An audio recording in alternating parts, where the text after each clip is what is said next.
Oi, pessoal! Hoje a gente volta para novembro de 1910, lá na Baía de Guanabara, Rio de Janeiro.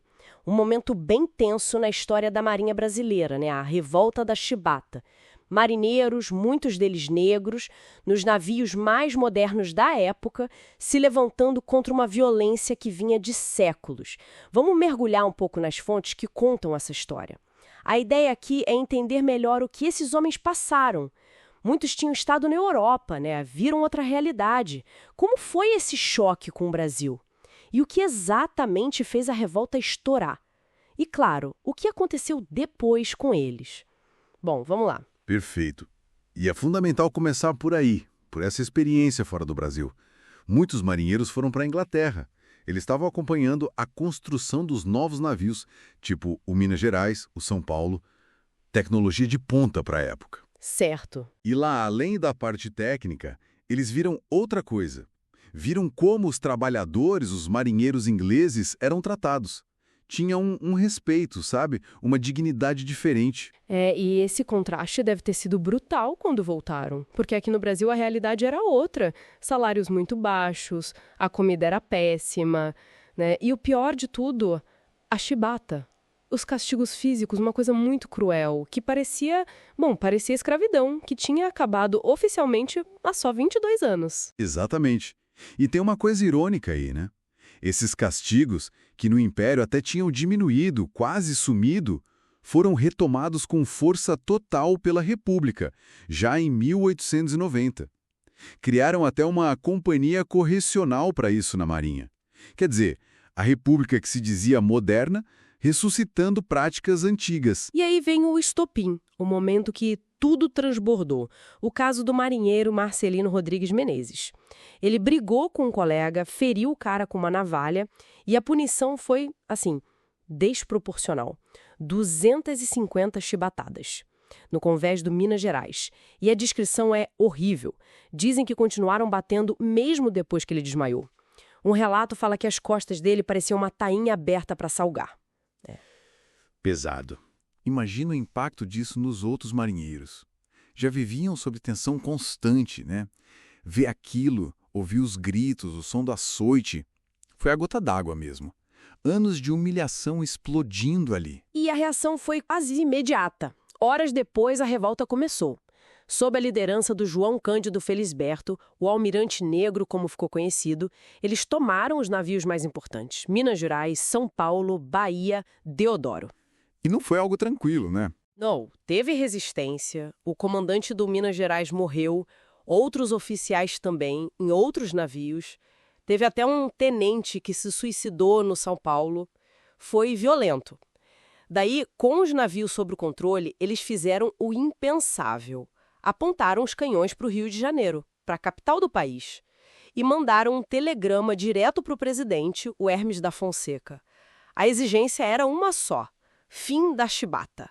Imediato, ou bombardeavam a cidade. Colocaram o governo numa sinuca de bico, né? Sim. Negociar com revoltosos armados ou tentar reprimir e arriscar destruir os navios novinhos, caríssimos, ou pior, a própria capital.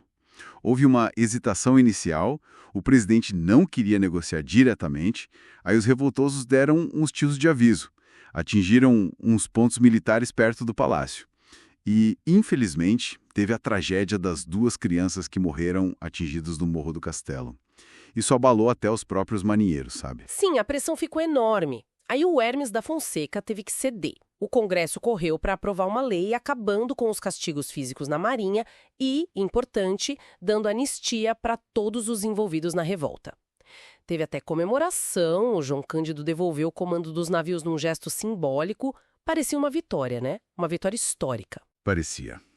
Mas essa vitória conseguida na marra foi muito frágil. Pouquíssimos dias depois, o governo rasgou a promessa de anistia. Foi uma traição. Começaram a prender todo mundo, líderes, participantes. Usaram a desculpa de uma suposta nova conspiração para justificar.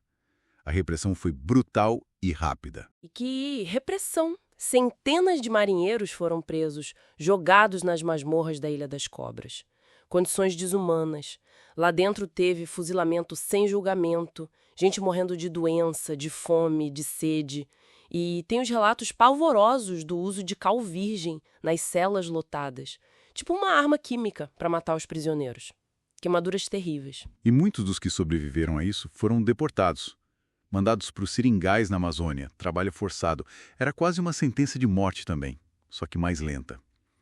E o João Cândido, o líder, o almirante negro, foi preso também, claro, mesmo com anistia. Ele sobreviveu por um triz a esse massacre na Ilha das Cobras. Anos depois, a justiça até absolveu ele. Mas a Marinha não perdoou, foi expulso. E o resto da vida dele foi muito difícil.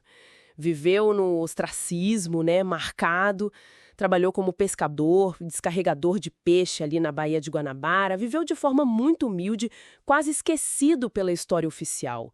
Morreu só em 1969. Uma figura trágica, Liderou uma luta tão importante e pagou um preço altíssimo. Sem dúvida. A revolta da Chibata é muito mais que um motim isolado. É um grito por dignidade que continua ecoando. Ela escancara as contradições de um Brasil que se dizia uma república moderna, mas que mantinha bem ali no coração das suas instituições mais poderosas, como a Marinha, estruturas de violência, de racismo, herdadas diretamente da escravidão. Então, resumindo o que a gente viu, os marinheiros tiveram um vislumbre de dignidade na Europa, voltaram para a brutalidade da Chibata aqui, se revoltaram pedindo o fim dessa violência, conseguiram uma vitória inicial que parecia definitiva, mas logo em seguida veio a traição do governo e uma repressão violentíssima. Exato. Isso deixa uma questão no ar, Para a gente pensar, a história da Chibata mostra como lutas por direitos básicos, por tratamento humano, especialmente quando vem de grupos marginalizados dentro de estruturas muito hierárquicas, como as Forças Armadas, muitas vezes encontram resistência, promessas vazias e, no fim, uma violência extrema. Mesmo quando parece que a mudança foi conquistada. O que será que essa dinâmica revela sobre a natureza do poder e a dificuldade da mudança social de verdade?